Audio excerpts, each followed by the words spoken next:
first did it originally with a song called Free South Africa. So we play, it's funny that she said that there might be some people that don't know you. A lot of people learned about us because of the song Africa. We have, till this day, we got people that walk up to us. Hey, Nunu, I see you in the building. Nunu's in the building.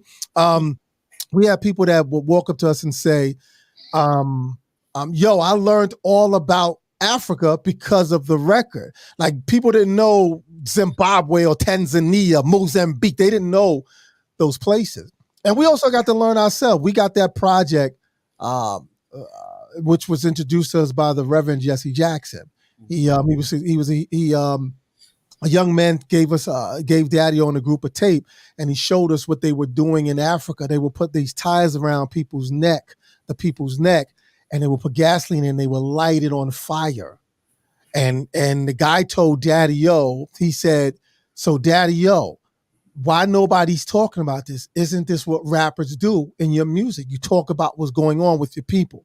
And that's how we got really involved in a lot of political factors and stuff like that. So people who don't know who we are, it's okay. You can now look us up and learn who we are. Those who do know who we are, we appreciate the continued support for us. But not only as a member of Stetsasonic, but also a host of my own TV show called Flavor Videos. And also a record producer, produced for a lot of artists, songs that y'all probably didn't know that we produce until you read, the credits like, oh, I didn't know you produced Tony Terry. What? You produced it? So no one knew until you read the credits on the record. So I love my journey. I'm happy at how my journey began and how it's still now continuing. No, that's right. Let's talk about this new album. Oh, thank you. Y'all got a new album out, okay? And it's called Here We Go Again. Yes. Tell us that. Yeah, the album is called Here We Go Again. That means we just gearing up, because it's not that we're not happy at what's going on in hip hop today. We just like, you know what? There's no diversity in it. At least when we was coming up, there was diversity in hip hop. I always tell people, for even though we was there at the maybe 3 years at the beginning after doing hip hop, because Stetsasonic kind of entered in '83. Mm-hmm. But we dropped the album in '80. We dropped the first song in '85, which was called Just Say Stet. I always tell people the best year for hip hop and diversity in hip hop was the summer of 1988, and I tell everybody why. I'm gonna tell you, yeah. We can applaud that. We can applaud that. Yes. 1988. And I tell you why 1988 was even though before 1988 we had a lot of great hip hop records. We had a lot of great people. We had Eric Beats for President. We had Biz Markie and No One Beats the Biz. We had great records. Mm-hmm. Hip hop was growing, but 88 started a run, and I'm gonna tell you why. All of us put out an album simultaneously, almost at the same time in 1988, and we were all diverse, different. I'm gonna name all the albums for you.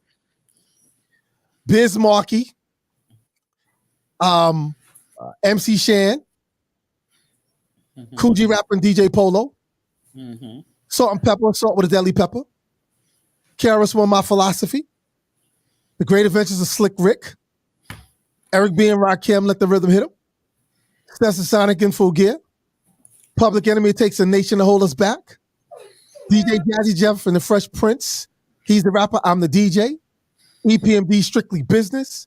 You talk LL Cool J. You talking about a slew of hip hop records the summer of 1988, and we all won because we were all different acts. We had our own style, our own identity, and our own sound. I think that's the problem with hip hop today, is that people do too many features. You don't know whose work you're getting. Mm-hmm. Because you don't know if you're buying a record because, Drake is on a such and such record, but you don't really know this kid, K. Joe, but Drake is on this K. Joe record, so I'm liking it because Drake is on it. So you're not liking K. Joe, you just liking because Drake is on K. Joe's record. Mm-hmm. And it becomes a problem. So no one's really getting identity with you because you're filling yourself with someone else's success. So you didn't have time to build your own success. Hello, we built our own success. Public Enemy didn't need to do a feature record with nobody. You got Public Enemy's album. EPMD did not need to do a feature. You got EPMD. Salt and Pepper didn't need to do a feature. All you needed was Salt and Pepper. You know what I'm saying? It's like we kind of worked and built our own identity. And then maybe 5 years down the line, we was like, you know what, let's do a record with In Vogue. And we did a record, they do a record with In Vogue. So we did this album, Here We Go Again, is because we wanted to kind of break up the monotony in hip hop. We returned back in 2019 after we came back from a trip in the Netherlands. We did a concert in the Netherlands. And a brother by the name of Kevin Dean submitted a track for us. He said, yo, I got this track for you, Daddy-O. And Daddy-O said, he heard the track and he said, yo, man, this sounds like a Stetsasonic record. So he said, let me give this to my guys and see what they think. So while we was in rehearsal, preparing for this overseas tour, Daddy-O played the track for us. We was like, yo, that track is dope. So we decided to do old lyrics from an old song over that track when we went over to the Netherlands. When we did that, we was like, yo, this felt good. Maybe we should write new lyrics to this new track. And that's what started the album, Here We Go Again. And we called it Here We Go Again because we were resurgent. And now, we did that in 2019, preparing it. We in 2024, now look at the resurgence of all the classic artists putting out new music. Greg Nice, MC Light, Rakim. So we kind of feel kind of happy that we started something. So that's how we came about putting together Here We Go. Again, we started something again.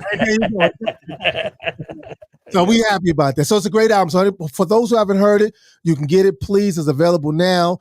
You can, if you don't want to, if you're not with Apple or Spotify, no problem. Just come to us. Stetsasonic.com, Bandcamp. You can just get it directly from us. Okay, I lost your audio.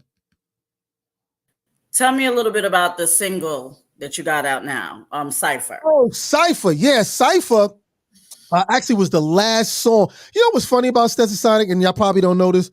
What's funny about us, when we was doing the Info Gear album, we already did Talking All That Jazz, we did Info Gear, we did this. We finished the album, but it was one song that we wasn't going to put on the album, and we did that last, and it wound up becoming one of our biggest hit records, and that's Sally. You know what I'm saying? It's like Sally wasn't even on the album. We finished the Info Gear album, and if it wasn't for Russell Simmons, because Russell managed us at the time, he was our manager.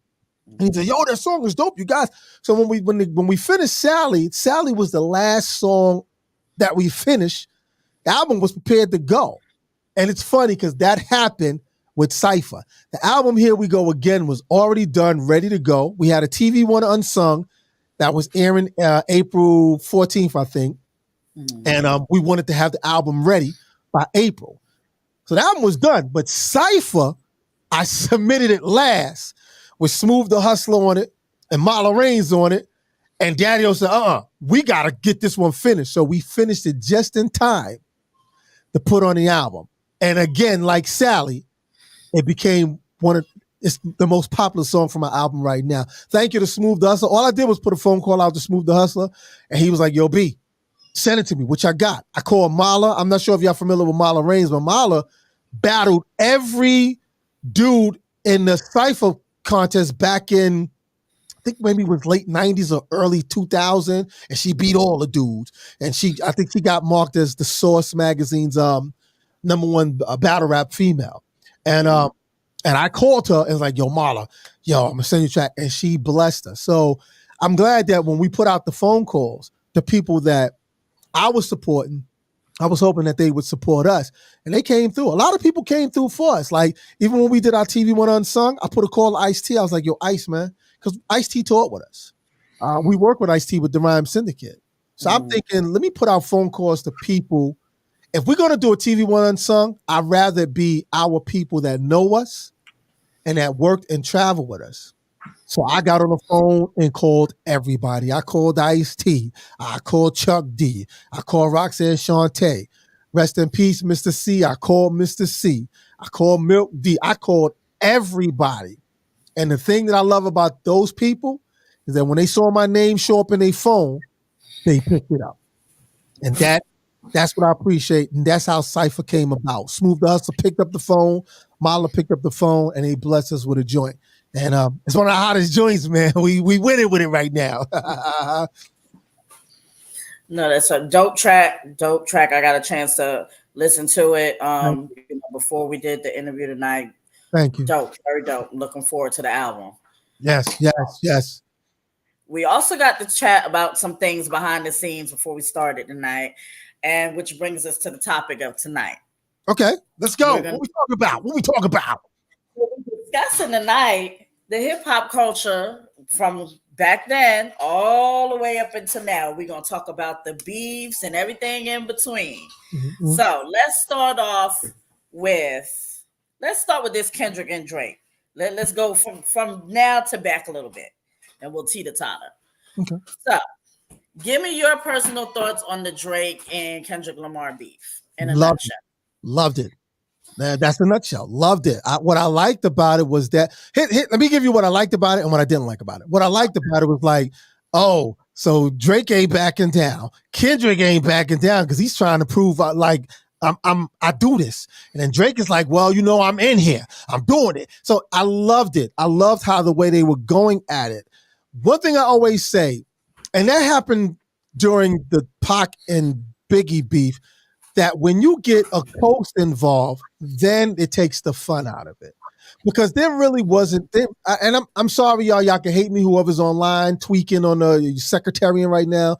There really wasn't a West Coast and East Coast beef. It wasn't. Because we did records with West Coast people. So there wasn't no East Coast, West Coast. That was dreamed up through Double XL and Source Magazine creating their story package for these two artists, that it cost them both their lives. Not saying that but you saw that happen. What I didn't want to see happen with the Drake and the Kendrick thing is don't let the coast get involved, because people in New York, people in Detroit, people in Chicago, people in LA, they loving this. You know what I'm saying? Because when we were doing it, you got to remember, now that if you don't mind me going back just a little before I nutshell the Drake. No, go ahead, rock out. Say your thing. Even when we was doing in the past, you got to remember, we were battling people in different boroughs in New York City. Hello, how do you do that? Well, we do that because every borough thought they was the, Queens, the Harlem, the Brooklyn. Brooklyn always represented deep, always, no matter what. But we didn't allow it to affect the other communities. We didn't allow the music to affect, like, oh, KRS numbers from the South Bronx, so we go up to South Bronx, kill them. It didn't get to that. People came down to see this battle go down, and Brooklyn and Queens and in the Bronx, they all left on a, all right, peace, see y'all, whatever. I think that's the difference between us and this culture today. They get too involved as if like they doing Kendrick or Drake a solid. Yo, Drake, Canada, we got you. We gonna beat up Rick Ross when he gets here. It's like, come on, man. Y'all serious? So I think that's the only problem that I have with it. But as far as the Kendrick and Drake thing, I loved it. And I love the way it ended with they not like us. I love the way Kendrick summed it up, showing that, see, I have a flow and I'm lyrically nice. Am I a little like this on Drake because sometimes I get an understanding people write for him? Okay. Some people saying, shouldn't someone write for him? What difference does it make? Well, as an MC, it makes a difference to us. You know what I'm saying? We sat at the table writing our stuff like, I need to say, I want to say it like this. I don't want you to say it and then insert it to me to say it. If this is the new age and y'all want someone to write for a rapper and you call him your king rapper, go on with your Kool-Aid self. My guys sat and wrote. I'm proud of my guys because they sat and wrote. No one wrote for them. No one wrote for Rakim. No one wrote for Big Daddy Kane. No one wrote for Run DMC. No one wrote for LL Cool J. No one wrote for these guys. They sat at the table and went in the trenches. Is like, let's go. So I love the Drake and Kendrick a battle. I thought it draw down too long, but I still loved it. Do you think it was good for the culture as an overall experience? Yeah, I thought it was good for the culture because, like I said, I just don't want to see it bleed over to other coasts as if like now if I fly out to Canada, yeah, kid, don't play that just like that. You're not like us record over it. Stop it. You know what I'm saying? Like it's just stop it. You know what I'm saying? Come on, man. I mean, when the DJ played South Bronx in Brooklyn, we was in there, South Bronx, kill that noise. We was having fun with it. We didn't, even when we perform our record Go Stetsa and we did a show up in the Bronx, people in the Bronx was going, go Brooklyn. I do. They stop and it. Still do. Stop it. You know what I'm saying? This coasting, that's the thing I dislike about the battles for the culture. If you're not going to have fun with it and enjoy it and just live your life through and say this was a great moment, don't listen to it. Don't get involved. Leave it alone. Knowledge, what's your take on it?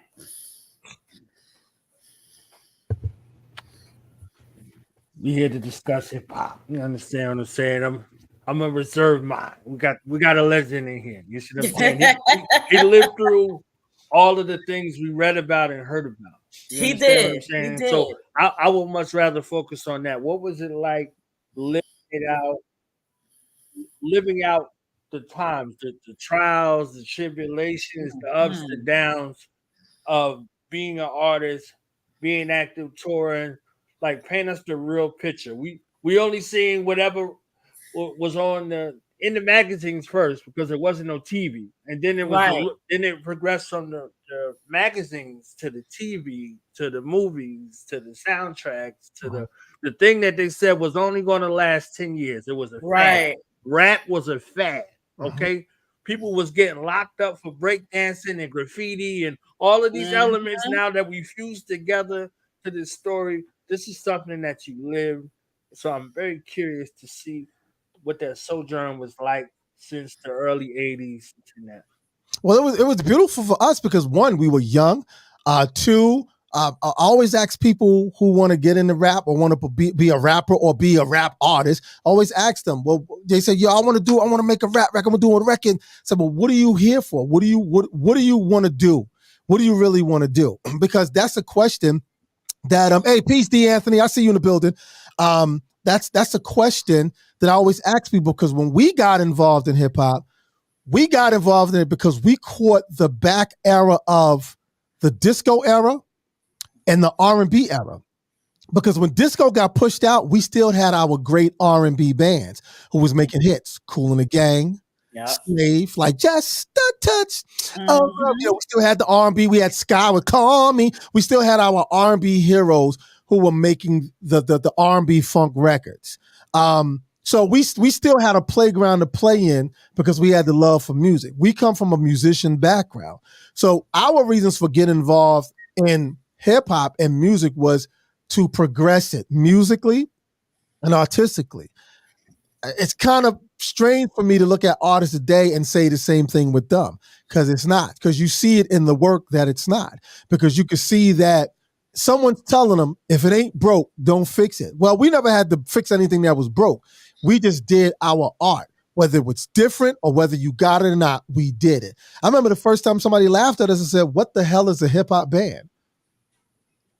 You could look at us. You have a keyboard player, you have a DJ, and you have a drummer, and you got a guy named Wise who do the human beatbox. So we stripped down from what your regular bands was using, guitars, bass, and keyboards, and we had to strip that down. Wise had to do guitars with his mouth, with the beatbox. Prince Paul had to scratch horn sounds, you know what I'm saying? And DBC would cover like bass lines, and I would do the break beats. So we did a stripped down version of your Midnight Stars or of your Kool and the Gangs or your Parliament Funkadelics because we didn't have a guitar player. We didn't have a bass player. We didn't have horn players.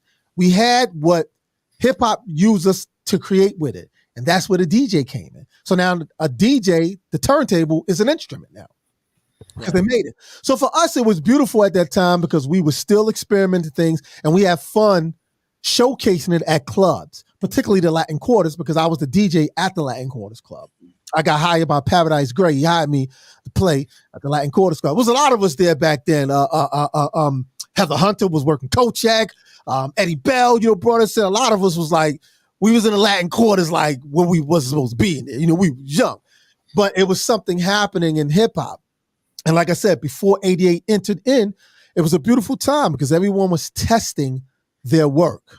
What made people believe whether you was good or not is when you tested at the Roxy's or when you tested at the Funhouse or when you tested at the Latin Quarters. If people was liking you, by the time you put the record out, they was like, I want that record. We came across a lot of people, King's Son, MC Shan, and everybody was coming up through the trenches through those clubs, showcasing their work. Do you see hip hop artists showcasing their work today? They go straight to IG. Mm-hmm. Done product. Expect people to like it immediately. Like, yo, this. And I'm not saying certain things is not fire or is not good. I'm saying, but you really didn't put in the work. Because I could do that on my own phone, you know what I'm saying? And then put it up and be like, y'all think I'm talented? And we put in the work. Yeah. Like, we was hoping y'all liked us when we finished. And remember, those were songs they never heard. They weren't on records yet. Right. So we had to perform songs that wasn't even, you couldn't even buy it. So we had to make sure you liked it. Did y'all like that? You know what I'm saying? That's what we had to say. So we had to prove to our audience that we were growing and developing our art. So it was a great time. We toured and worked with a lot of people. KRS-One. I remember the first time Scott LaRock, we all hung out together. It's like Scott LaRock was a very, very smart man. Had he not been killed, I hate saying this because people always say things after somebody passed. But if Scott probably wouldn't have got killed, we probably wouldn't. We would be bigging up more Scott LaRock than Diddy, because Scott was smart. I can see that. He was smart. I can definitely see that. He was a business person. So and then you got to realize too, we loved our peers too. We loved Melly Mel, even though Melly Mel talked a lot of crap, but we loved him because. So what? Muhammad Ali talked a lot of crap, but we loved him. Yo, Ali, you better get in there and knock him out. You know what I'm saying? So we love Mel, and we love the fact that he was going to hold on to the belt, even though he lost it plenty of times, but he's still my hero. You know what I'm saying? Like, you're not gonna make me put down my hero because you think he's washed up now. He's still my hero. The Message is one of the greatest records in hip hop history. What you gonna say? Yeah. He made that. So it was a great time for us, man. We was young, and we wasn't thinking about it for the money aspect neither. I think that's where most artists made a mistake at. Thank God me and my guys like Prince Paul and Daddy O, we became record producers. So we learned now my work has a value of a price.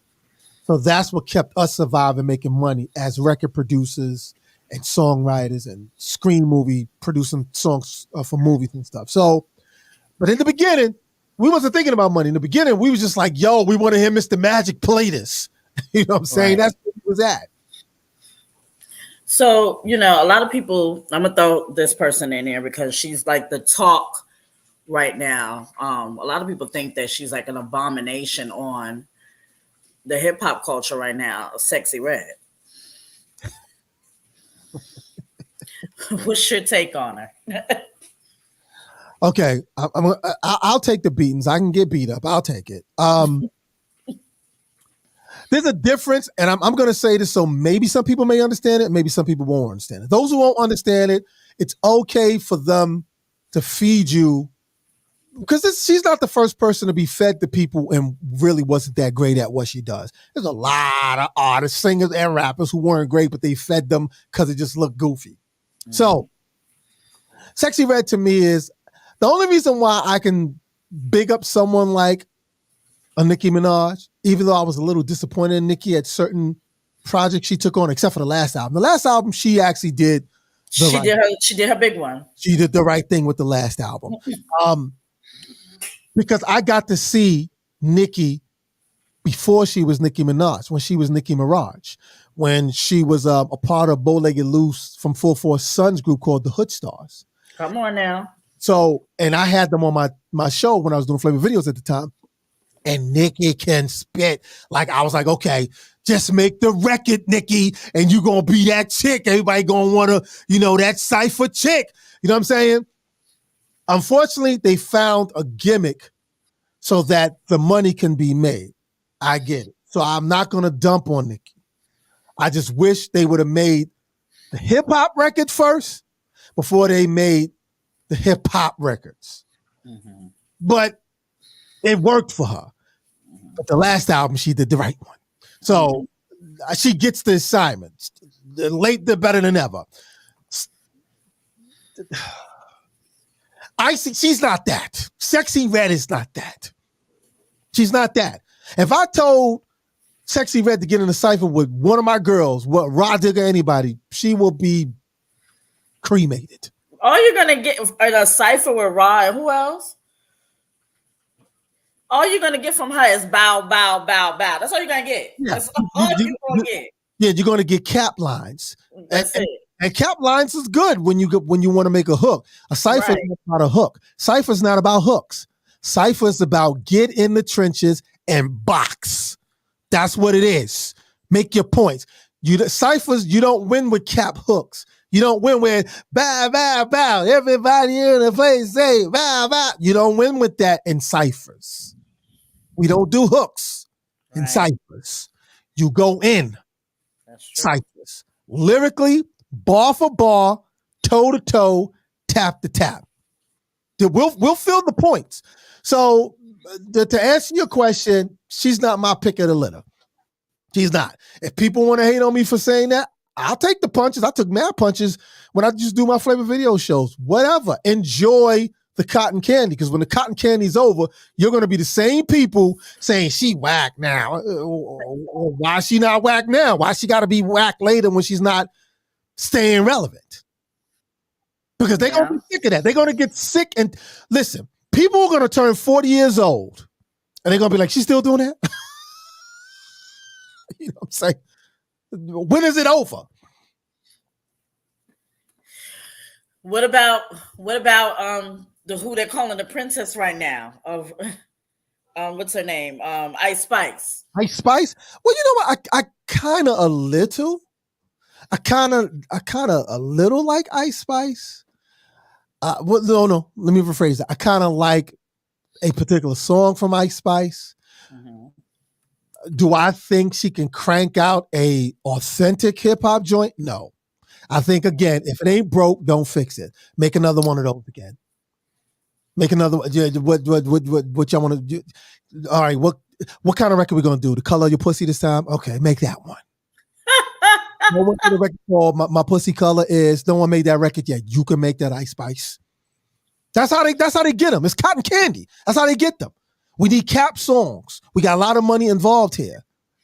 Y'all don't talk about it. Say one that I had high potential, and I don't know. I'm still on the fence for her, and it's Scarlett. I liked Scarlett. I did. She came with that aggressiveness and that rawness, and then it's like, okay, girl, like, where we going with this now? Like, what's going on? There you go. See, so you get it. You get the assignment when you listen to music and you watch an artist. It's about you developing after that. How do you develop after that? You know what I'm saying? Angela Felder said, I love Scarlett. What? We love Scarlett too. I love Scarlett. We're just trying to figure out where you're going with this. Exactly. Thank you so much. Everybody has a root. Everybody has a root. Right. See, the beautiful thing about you, Bobby, and your crew is y'all came fresh off musicality. Right.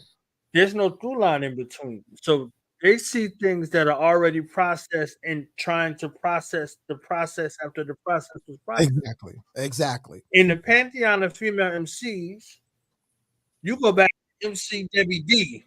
And you understand what I'm saying? Like, and when they started battling, they was talk crazy. You understand what I'm saying? Yes, I know. know. There's a legacy that goes along with it. So there's a space that's raw, and then there's a space that's sex appeal.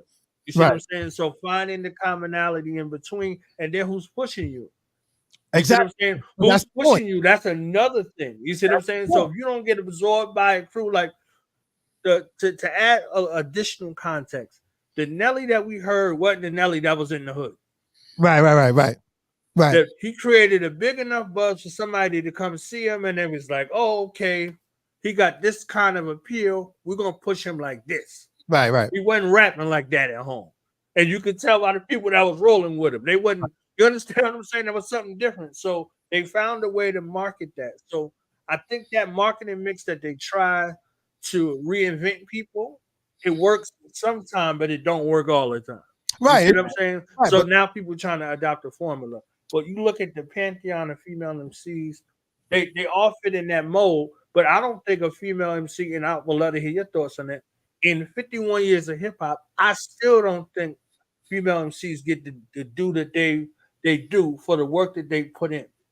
Well, period. no, of course. For their legacy in regards to their place in hip hop, I don't think it's still solidified, and it's been 51 years. Right. No, I agree with you. And I want to go back to something you said about sex appeal. Salt-N-Pepa has sex appeal, but they made great records. They expanded. They expanded. They was able to do a record called Shake Your Thing and wear the ripped jeans, and they shaking their ass as if they doing a little twerk, doing that and doing the go-go dance with the ripped jean, with the ripped shirt up where you halfway see their bras almost. They kind of kept it classy. You know what I'm saying? So they had sex appeal, but they also grew up. So they did records like Let's Talk About Sex, or they did records like What a Man, or they found other things to talk about. Let me tell you something. They used, but the thing that I liked about Salt-N-Pepa, because I lived in not too far from where they used to work at, because they used to work in Parkchester. Right. So what they did was they used their sex appeal from pushing them perfumes in Macy's, right, and they turned that over to, hey, we could still do that, rap, and still keep our clothes on. And right. then as they grew in from, hey, I'm not just a round-the-way chick, I am an actual woman that exudes sex and wants love. And I think they did it perfectly, in my opinion. No, you're absolutely right. But that's the whole point I was saying. They developed, you know what I'm saying? Angela said, hey, push it real good. Which was a sexual song, Angela, but they grew from that. Mm-hmm. They also did a record called Get Up, Everybody Get Up. And it was that joint you was rocking to. So Salt-N-Pepa have a legacy, and they have a catalog that's diverse and fun musically. You can't really say that about well, I don't want to put Scarlett in it because I kind of like her. She's not finished yet. Give her time, and we'll see. She's still fairly new. Yeah, let's see what happens in the next round. But when you're talking about I don't forgot her name now. The one you saw earlier. Sexy Red. Red. It's like how does she grow from that? I'm even mad at Cardi right now when she did a IG, which again she's talking about her ass and here we go again. We're not done, and this is coming from a man who's supposed to love to see women shake their ass and pop it. Yeah, baby, give me more. No, I don't. No. But that's a growing person of me. Of watching women do things. It's like, okay, I appreciate you, Jennifer Lopez. You shake your ass, but can you grow a little bit more? Is there more to you than just that? Or can you grow? I always argue about the Beyonce, and everybody always say, yo, Bobby, be careful with the beehives. I got into it with the beehives all the time. Beehives don't faze me. I always battle the beehives because I've been in it. I even told one girl hit me up on IG, and she was like, you just jealous because Beyonce is playing in big arenas and you not. I said, baby, in 1987, we played Madison Square Garden. What are you talking about? Right. So it's like I had to check her, like, how you going to tell me? But you do realize some of the beehive are not privy to I know culture of it. So they're just seeing this like, she's the all end all. Right. But I had to check them anyways. And then you talk to a guy who performed, which is on video. You can go to YouTube, who performed in front of 80,000 people in Wembley Stadium and met Nelson Mandela to welcome Nelson Mandela home because we did the record Free South Africa. So I performed in front of just as many people as Beyonce did. So don't come to me with like as if I'm hating on her. That's what's the point. The point I was trying to make about Beyonce is that, okay, and I met her. I met Beyonce when I was working at 106 in Park. But the thing that I wanted to see, again, bloom with her. I wanted to see her bloom. They don't know good music. They used to this weird devilish stuff they make today. I hear you, Angela. I wanted her to grow vocally. I said, you know what? Would it kill Beyonce to just sit on a stool and croon to me? Would it kill her? Right. I mean, it wouldn't kill her just to be like, you know what, tonight, y'all, I'm just gonna sing a couple of my songs. I'm gonna sit on the stool and I'm gonna sing. Just vibe. Yeah, exactly, just vibe. You know what I'm saying? Because of and that's what make good artists like Jill Scott. You know what I'm saying? She don't have to be like Jill Scott, but can you croon to me and be like, yo, Bobby, tonight you not getting my ass tonight. Tonight you getting me vocally. I'm gonna sex you vocally. Let me tell you something. Luther Vandross used to tear women asses up. And he wasn't even talking to us. Exactly. But he would tear him up. He would stand at the mic and he wouldn't do. And I'm saying, how does someone capture somebody like that just singing? It's a perfection. And I'm saying, Beyonce, you can sing. Make me be on myself with something. Give me something that's gonna make me go, oh, Beyonce, Aretha Franklin did it to me. Give me that. Listen, I hear what you're saying, because give me that. Michael stood there for 15 minutes without a word, not a breath, not a movement, and bitches was laying out. But and I told the Beehives on it, there's a big difference of someone who's popular and famous and someone who's a superstar. Stop. Everyone stop. Beyonce's not a superstar, but she's great. She's a fantastic talent. And the world is this big. She only got this part of the world. Michael Jackson conquered the entire kingdom. Yes, he did. I'm even talking about to the heavens. Okay. He conquered them. So until we never had a super. Everybody talking about Chris Brown is the next. Stop it. I love Chris Brown. I dig Chris Brown. I really do dig him. But he's not a superstar. No. He's famous. He's popular. And he's great. Mm-hmm. You have to tap into superstar status. Yeah. And he hasn't tapped that yet. And neither did she. You don't even get that aura anymore, to be honest with you, from a lot of these music artists. You're not seeing anybody climbing on limos or fainting or climbing into people's venues and stuff together. We don't even get that hyped anymore. You know why? You know why that's not happening no more?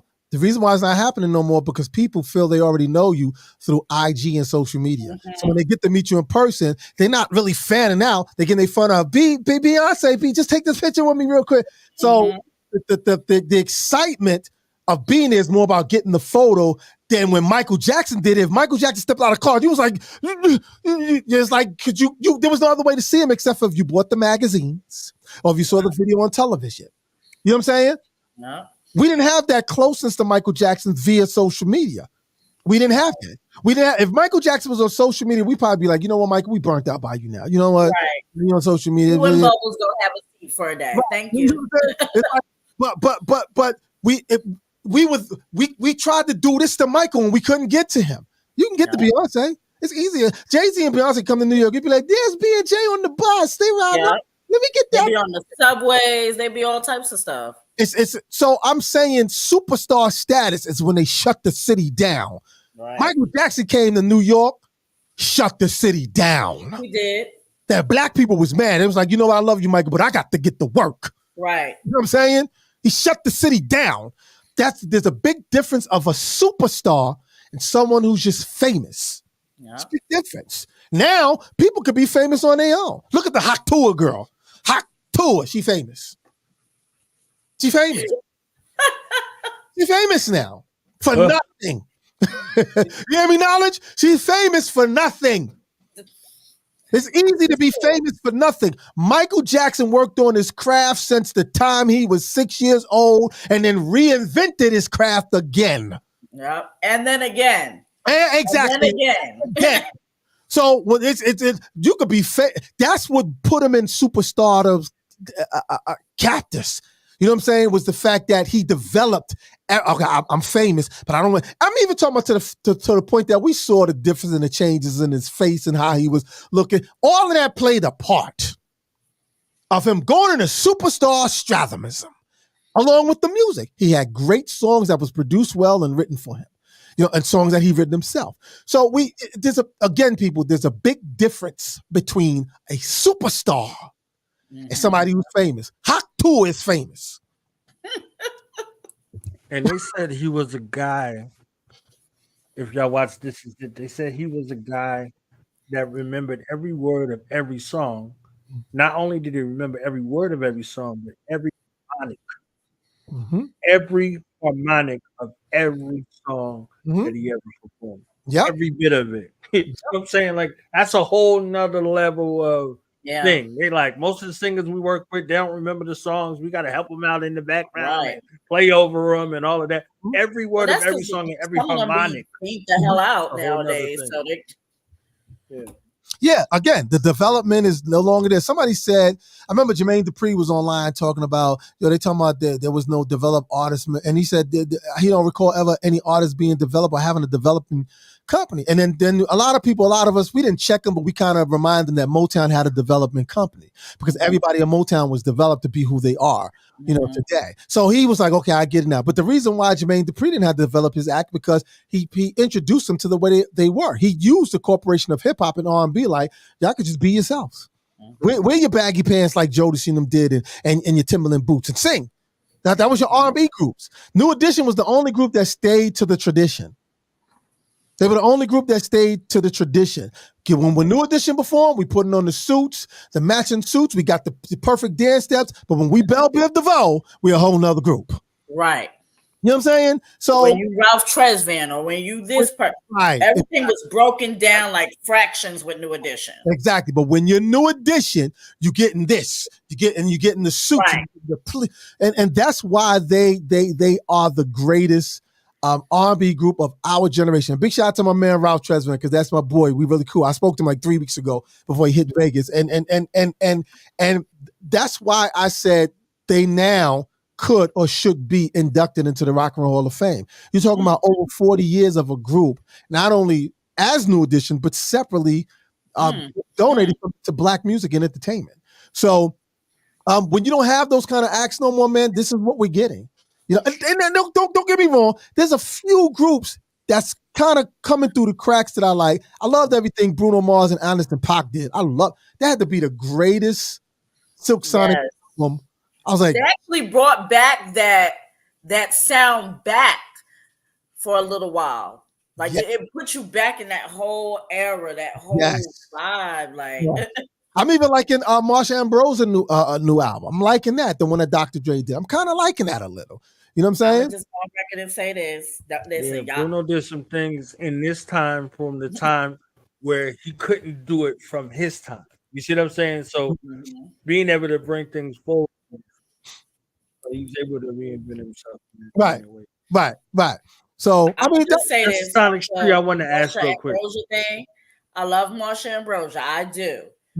But this is my disclaimer, people. Don't come for me, whatever. I don't care.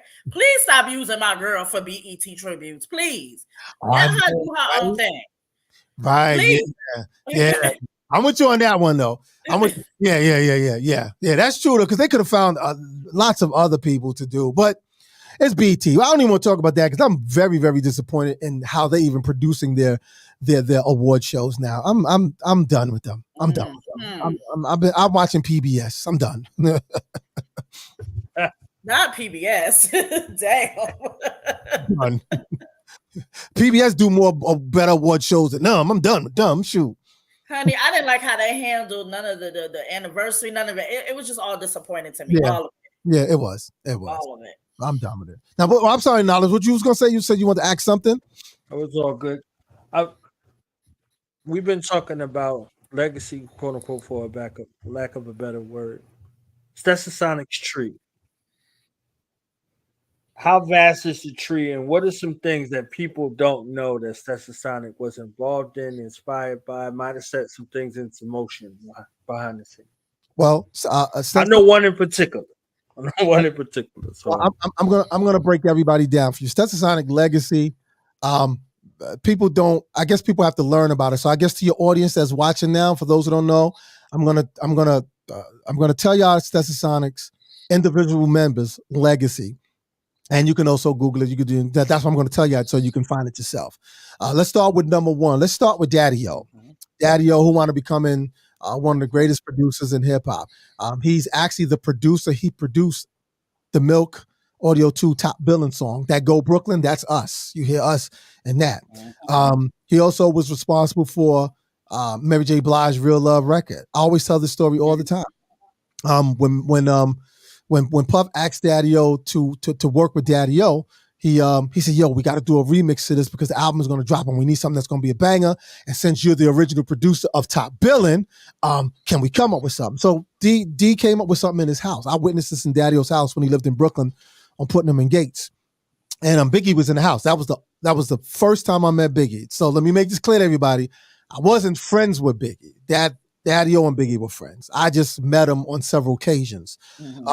But I sat in Daddy-O's house and I watched Biggie. And Daddy-O, yeah, he got this energy. We'd be like, yo, I'm telling you, man. I'm telling you, he got that kind of energy. So Daddy-O was telling Puff, yo, you should let Biggie get on his joint. Puff didn't want Biggie on the Real Love remix because he didn't want Biggie to be heard yet on a record until he was going to drop his single, or his album. The only thing that was out with Biggie at the time was Party and Bullshit. And so Daddy-O wound up convincing Biggie to go in and cut it. And what I witnessed was I watched Biggie get up from the chair because Daddy-O had a desk there where he answers phone calls at, and Biggie got up and went in the booth. Daddy-O booth is real small. If you tall, you had to duck, because Daddy-O short. And Biggie went in the booth. And what you hear on that record is a one-take vocal performance. One take. You know how people do it? They go, to bring that back, let me do it again. And look up in the sky, it's a bird, it's the plane. Nope, it's Mary Jane, ain't a damn thing. That's a one take. One. And then he was able to freestyle it at the end and said, peace to Daddy-O and big up to Brooklyn. One take. I witnessed that. So Daddy-O was responsible for that record. You know what I'm saying? Also, let's go to my man Prince Paul, who's responsible for the greatest hip-hop album of all time. And it got re-released and it sold another million again. De La Soul, 3 Feet High and Rising. You know what I'm saying? Oh, let me also mention Gravediggers. You know what I'm saying? Prince Paul, Gravediggers. We also, who else Paul produced? Third Base, The Gas Face. Paul produced that. Paul. So, what came out of Stetsasonic, we were able to create, again, different sounds and make records that fit like a glove for those artists. When he did The Gas Face for MC Search for Third Base, he was like, I'm not trying to do a De La Soul record. Let me figure out how can I make a record for Search. And they took the time to figure that out. So that's another thing that came out of Stetsasonic. Myself, me and Prince Paul together produced the rock band Living Color with Vernon Reed and them. We did the Living Color album. Me and Daddy-O produced the Red Hot Chili Peppers. See, people didn't know that. So when you think of those rock bands, you think like, oh, that's either produced by white guys or no, those guys liked them. So we produced them. And then, and also people now just finding out, wait a minute, you produce Shabba Ranks? Like, yeah, just look on the record. You know what I'm saying? Like, people didn't know that. Just like I mentioned Tony Terrier. People didn't know that I did the production on Tony Terrier. If you read the credits, you'd be like, oh, shoot, Bobby Simmons.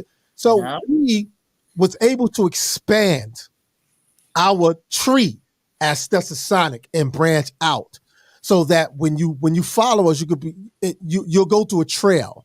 You'll go through a trail. I mean, B-52s. Daddy-O did the B-52. Prince Paul did the Fine Young Cannibals. We got to work with so many great artists that people didn't know. People didn't even know I produced Smith & Wesson. Like, that's why those are my boys. When I call them, I need them, they show up. So our tree is beautiful. We're happy with our legacy. We find out that a lot of people of our peers love it, support it, and we find out people who just learning about us.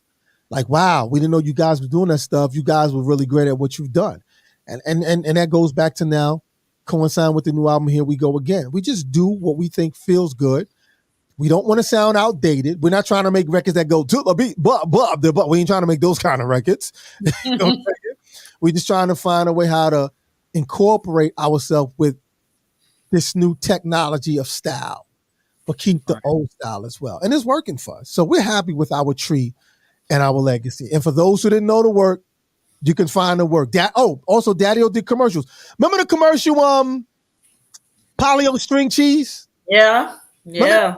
The guy, that's Daddy-O. Paleo string cheese. The best part of the pizza. That's Daddy-O. Mm-hmm. That's Daddy-O. Daddy-O's the bird. Paleo string cheese. That's him. That's Daddy-O. And if you saw the movie CB4. Remember the movie CB4 with Chris Rock? Yes. Sweat My Balls and all that? That's Daddy-O. I wrote that. That's Daddy-O. I didn't find that out until recently. I didn't even know that one. Yeah. That's Daddy-O. Yeah. Sweat My Balls and all that. And that's his vocals that Chris Rock mimicking to. So, we played a part in a lot of people's work that people didn't know, because at the time people stopped reading. They just thought if they saw you in the video going, take that, you was the producer. So, we kind of got lost in people knowing, did y'all produce the record? So you can now go back and research that was us. So let me ask you this. Let's bring it. What do you think from the time where you guys all came onto the scene up until this point? Give me 3 good things that came to the culture from the point where you started up until now that actually impacted the entire culture. Oh, 3 things? Okay. Well, for one, we still have rappers out there we still have some conscious rappers out there, just that they being pushed under. We need to continue to support them, especially if it's good. There's a lot of cats out there who's doing conscious rap, and we really need to show up for them. That's one thing that came out good out of it. I know it don't seem like it because of all the buffoonery going on, but they're there. So I encourage people to look for new music in different places that has different variety of perspective on hip hop. The other thing that came out of it that we see that was good, it became a great business factor now, because it's $1 billion business now. Again, we never thought of it that way when we was doing it, but luckily we were smart enough to stay active in it so that we can benefit at earning a salary at doing it. So it's a great business now. Hip hop knocked every music genre out of the ballpark. They beat rock and roll. They beat R&B. They beat R&B so bad that they had to merge R&B and hip hop together. So hip hop, the culture and the music, dominated. It dominated white America. White people still freaking out. My kids, and they still freaking out over it. They freaking out so bad that they wondering, like honky tonk people is really wondering, should we say Eminem is number 1? That's that nigger music. You know what I'm saying? Then you got the white kids who's just like, we love Eminem. He's the number 1 greatest. So Eminem is still in a messed up place. So we're still number 1 in hip hop. I don't care where you put it. You can say Eminem is the GOAT of all time.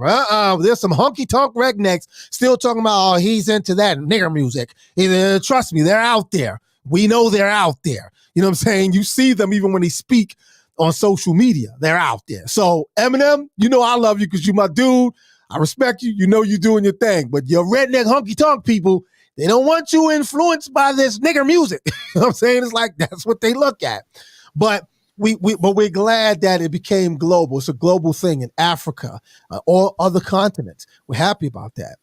For us speaking, the third thing, just for us speaking, we are happy that we were the group that is in the Library of Congress, the song Africa, because we saw something, we spoke about it, and we did something. We even got the chance to go to Africa to perform. We went to Senegal to perform out there. It was us, Patti LaBelle, Spike Lee, Jermaine Jackson, Bobby McFerrin, Peter Gabriel. We did a concert out there. And we're proud of that moment that we actually got to meet Mandela. So we're happy that that's something in stone that we can talk about and be proud of, that hip hop was able to bring that to the forefront, because had we not did it, would have somebody else done it? So we're proud of that. We're very proud of that. So I'm going to ask you this, because this is a question that we ask everybody that comes on to the culture. Tomorrow's not promised. Anything can happen to us. When you leave this... You trying to kill me tonight? I ain't going to kill you tonight. Not tonight. But what would you want your legacy to be when you leave this earth? Well, I'm still on my journey. So if something was to happen to me, whether it was a heart attack or something, I would just hope that people will be happy that, wow, we watched this journey from Stetsasonic to Flavor Videos to producing records to doing iHeartRadio and to being on something for the culture show and be like, wow, he was able to tell us his journey straight out of his mouth. So I would hope that people would take from that and be like, wow, we got to learn a lot of things about him and his group that we didn't know about. So whenever my timely, passing come, people could be like, yo, well, we got it from him. We don't want to read social media talking about, yo, he was no, we got it from him. And I would rather people take from that and say, well, look, he was happy of his journey. And I'm still on my journey now, still on it. As I talk to you now, I'm still on the journey. This is a part of my journey, talking to y'all. Like, seriously, it is, because it's giving information to people that we want to have the information and that we want to share with people. Right. So I'm happy. I hope they will be happy with the fact that I was able to share my journey with them, and hope, and God forbid, just keep sharing it with everybody. All right. Knowledge, you had something else? Is there something you're going to write? Is there something that we can go see aside from? Is there something in the works for you to truly tell your story and it survive you, so we don't have to go to somebody's disgruntled feelings because they might have got mad because you had cheese on your sandwich and they ain't have it. You understand what I'm saying? So it don't take much. You see what I'm saying? They don't take much, and they harbor those feelings, and those are things that come out. So we have to depend on Showtime or whoever, one of these networks, to try to give some credence to the life that you lived and opportunities that you provided for so many people around the world. Well, for those who have not seen the TV One Unsung, you can see it. The Stetsasonic Unsung is on demand, so you just go to your demand, the TV One, and just all the episodes are there, and you can search for the TV One Stetsasonic Unsung. They put that, at least as far as Stetsasonic is concerned, they put that story together great, because we called the people. We called the people to tell our story. We didn't depend on people who knew about us. We depended on people who was with us. Even our record label people, I called them, Tom Silverman, Monica Lynch. I was like, yo, they doing a documentary on us. We need y'all to tell the story, the good and the bad. So that's one that you can go check out and watch, and it tells our story. In the works, we are working on some things. As far as Stetsasonic is concerned, another documentary, but it's more or less about the new album resurging and the tours that we're doing, mainly in Europe. So that we are definitely working on. That probably won't be done until 2025. Myself, for those, I just finished a movie recently, in a movie called Fist of Love, along with Frankie Gonzalez. Y'all know Frankie, he's on that BT show, The Family Business. He was also on Power. It's a movie that him and his wife produce, Francis Lozada, and I'm in the movie. So when the movie first come on, I'm the DJ. So it's called Fits of Love. If y'all didn't see it, check it out. I think it's on Prime, one of them companies. Y'all can check that out. But there's a couple of more things that we're doing, and we're also working on a new album now too. So even though the Here We Go Again album is out now, we already working on the second new album. So hopefully we'll have that album ready probably by April of 2025, because we want this album to go ahead and ride out. And we need the exclusive. Definitely. All y'all together, we need the exclusive. I could definitely make that happen. To interview the entire Stetsasonic, tell me when, we'll make that happen. Let's do it, because we need the exclusive. Yes, definitely. I can definitely do that. I was being nosy about you specifically, though, Bobby. Like, you see what I'm saying? That with folks is like here today, gone tomorrow, though. So if you carve out the time and everything else that you're creating, I would ask, as a true fan, true supporter, to carve some time out to write your own legacy. I mean, you're there as a group development, a vital component in so many years of hip hop, but you have thoughts, ideas, dreams, aspirations. You lived a whole life to your fullest. You see what I'm saying? To be able to give back and impart some wisdom to this next generation, because folks need it. Thank you. Contrary to popular belief, folks are still reading. There are people who are still reading, and people are still writing, and they still want to learn authentically. Right. Like you said, if not, they have some little Asian dude say, "I'm Bobby Simmons." Right, exactly. Like, who's the Asian dude on this biopic right here? You see what I'm saying? Exactly. Like, Exactly. they're taking and run with the story, and you witness the revisionism of hip hop on so many levels. Okay, folks is like, yeah, I was there. You like, who? What? What are you talking about? Like, you see what I'm saying? So if you don't tell it, if you don't share your story in a way that it needs to be shared, somebody's going to share it for you, and they're going to try to X you out of this. But that's why I thank y'all for having me on. I'm sorry, real quick. I saw Angela ask Fist of Love. Yeah, that's the name of the movie. FISTS of Love, Fist of Love. So you can check that out. But yeah, thank you, man. I thank y'all for having me on. And again, since since Jazzie mentioned it, Stetsasonic, we'll get them on in for sure. We have the guys on because there's more to Stetsasonic story that Delight and Daddy-O and Wise and Prince Paul can tell you. It is. There's information about them too as well. A lot of people is interested in Prince Paul's story as well. So and not for nothing, not to cut you off, but this is the stuff that BET should. I'ma say it because I don't care. You know me now. This is the stuff that BET should have been digging in for the anniversary. Go down, talk to these people, tell their story, let them tell their journey. We ain't get none of that. Y'all drop the ball, BET. Right. Thank you. But that's why we give TV One the credit, because TV One actually came to us and said, yo, we want to tell y'all story. No one told y'all story. And we was like, word? So we was able to talk to them, the writers, and they said, well, who can y'all get to help tell the stories? And that's where I came in at, because I'm in touch with everyone, all the rappers. And they was like, first they didn't believe that I can get Ice-T and all. I'm like, yo, those are our friends. And then when the girl who was producing the segment, when I got Ice-T to call her, she was like, yo, he called me. I was like, these are our friends. They're going to come through for us if they see me call. So you're right. BT dropped the ball. They didn't do it, but TV One did it. And we thank TV One for telling our story. We appreciate them. I know that's right. And listen, we thank you for giving us amazing music and an amazing journey throughout the years and the culture and the vibes. We thank you. Thank you so much. I appreciate y'all, man. This was fun. I like this. Let me give y'all a round of applause. See, I'm in my radio studio right now. Give a round of applause. And we're in the building with something for the culture. And y'all got something for the culture for your ass. Now let me stop. Well, look, y'all, it was a pleasure having you on. And of course, we are welcoming you to come back. Thank you. Because we need that exclusive with you and all the guys, because we want to hear y'all story. I'm going to give you this time to give out any shout outs and any new upcoming things that we need to look out for. Okay, real quick, I definitely want to give a shout out. I want to give a shout out to our manager, Courtney Benson. He also manages Morris Day and Nelly. So shout out to our manager, Courtney Benson. Big shout out to my guys at Stetsasonic, Daddy-O, Prince Paul, Delight, Wise. Also, big shout out to Chuck D from Public Enemy. We actually did a business. We business partners in his company, Spit Slam Records. Shout out to Chuck D from Public Enemy. Chuck D is a big advocate for Stetsasonic, so shout out to him. And shout out to our public relations lady, Darlene Free. She go hard for us to make sure that people get interviews and talk to us and tell our story as well. And just shout out to y'all, man. Shout out to everybody that's just been reaching back. Oh, big shout out to Smooth the Hustler and Marlo Reigns for dropping that Cypher verses for us.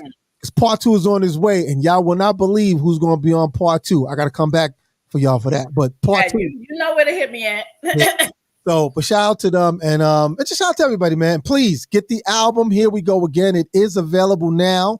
If you have Apple, you can go to your Apple, or if you got Spotify, you can go to your Spotify. But I always recommend the people, just go to Stetsasonic.com, get it from us.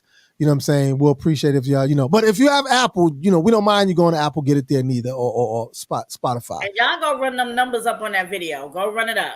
Yeah. If you haven't saw the video Cypher, it's a good video. Big shout out to Ralph McDaniels too, because he gave us love on Video Music Box too. He always give us love. So appreciate everybody for showing up and showing out for us. So, and I thank y'all, man, very much. Thank you. Knowledge, you want to take us out of here? You have the legendary outros and intros. So we definitely had something for the culture today. Support the culture, support the movement. Hip hop is proof of movement, proof of life. Life and movement are one and the same. Honor to the living legend of the legendary group Stetsasonic, Bobby Simmons.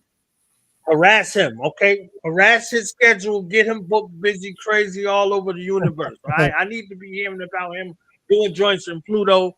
You understand? They were with Africa. They need to go to Pluto. I need Stetsasonic on Pluto. You understand? Okay. So thank you for your time, for your attention. Honest to one of the legendary groups that's still with us and still standing strong and still saying something. Thank you so much. And Thank you. honest to I know you've been dealing with stuff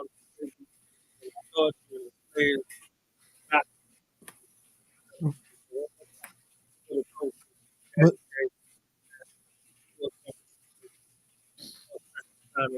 all the way up. but thank you so much. I real quick, if I can, before we leave, if it's possible. Yeah, go ahead. I forgot to totally just tell everybody, if you want to get in touch with Stetsasonic, you can go to us on IG at The Real Stetsasonic, at The Real Stetsasonic. If you can't spell it, it's STETSASONIC, at The Real Stetsasonic, or you can hit me up at BSBVBK, Bobby Simmons. You can hit me up there. So other than that, thank y'all so much. We appreciate y'all. All right, y'all. Like I said, Culture, we back. We'll see y'all next Monday night. I'm Jazzie J. This is Knowledge Born Allah. We out. Y'all have a good night.